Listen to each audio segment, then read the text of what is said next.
Epictetus, a Stoic philosopher who lived nearly 2,000 years ago, opened his most important work with a single sentence. Some things are within our power. Others are not. That's it. One sentence.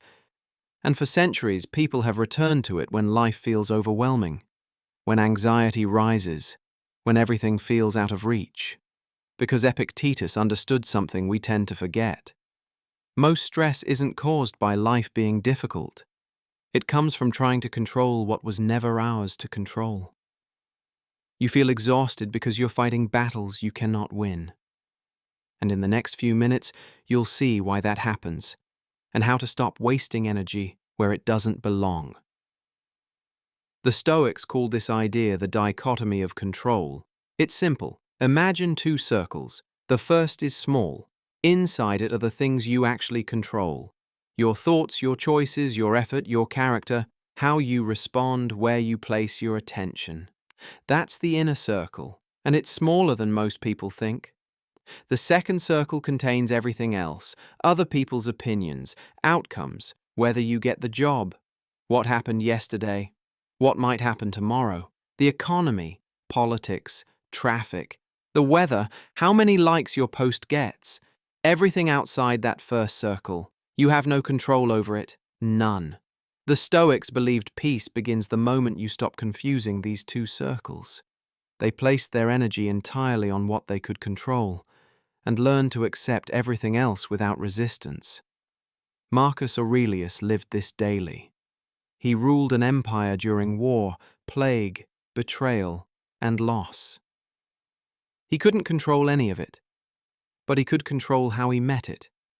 In his private journal, he wrote, "You have power over your mind, not outside events. Realize this, and you will find strength. Not power over the world, power over the mind." Seneca echoed the same truth when he said, "We suffer more often in imagination than in reality. Most suffering lives in the outer circle, in things we replay, predict, or try to force. But here's where this becomes uncomfortable. Think about what you're trying to control right now. Other people's opinions of you. You replay conversations. You wonder what they thought, what they said later, whether you came across the right way. You've laid awake at night trying to manage someone else's perception of you. But you can't control that. You never could. That was always in the outer circle. Or consider outcomes. You prepare, you work hard, you show up, and then you wait, anxious, refreshing your phone, hoping for a result. But the outcome was never fully yours. Their decision includes factors you'll never see. Timing, politics, budget, circumstances beyond your reach, and still you try to control it. Or think about people close to you, your partner, your children, your friends. You give advice, you try to guide them, you feel frustrated when they don't change. But their choices were never yours to make. Then there's everything else. Traffic, delays, technology failing, the news, world events. You tense in traffic as if tension will make cars move faster. You refresh pages as if frustration will fix the problem. You worry about the world as if worry itself were action. All of it lives outside your control. And when you try to control the outer circle, something predictable happens. You exhaust yourself. You feel anxious. You feel powerless because you are trying to exercise power where none exists.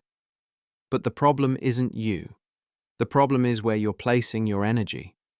And this is the part we resist. Because letting go feels like giving up. But it isn't. Here's what remains firmly within your control. Your effort, not the outcome. You cannot control whether you get the job, but you can control how you prepare, how you show up, how much care you bring. You walk away knowing you did your part. That's where strength lives, your response, not the event. Someone cuts you off in traffic. That happened. But whether it ruins your morning, that's a choice. The event belongs to the outer circle. Your response belongs to you, your interpretation, not what occurred. Something ends, a plan fails, a door closes. You can't change what happened, but you can decide what it means.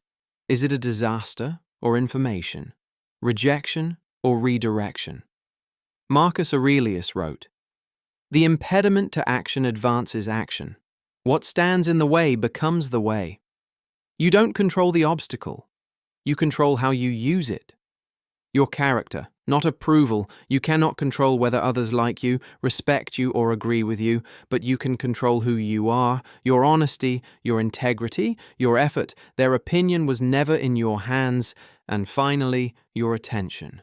You cannot control what demands your attention, but you can control where you give it. And that may be the most powerful choice of all. So here's the practice. Before reacting this week, pause and ask one question. Is this within my control? If it is, act with care. If it isn't, release it. Someone criticizes you. You can't control their opinion, but you can control your response. You're stuck in traffic, you can't control the delay, but you can control your tension. An opportunity passes you by, you can't control the decision, but you can control what you do next. Each time you choose correctly, you reclaim energy. Marcus Aurelius wrote his Meditations surrounded by uncertainty, war, disease, loss. The one thing he protected was his inner life. He wrote, never expecting anyone to read it. Confine yourself to the present. External things are not the problem. It is your judgment of them, and that you can alter. You can't control the waves, but you can learn to surf. This week, notice where you're forcing control, and when you feel that tension, ask the question again. Is this within my control? If not, let it go. Your power has always lived in your effort, your response, your character, and your choices. That's where peace begins.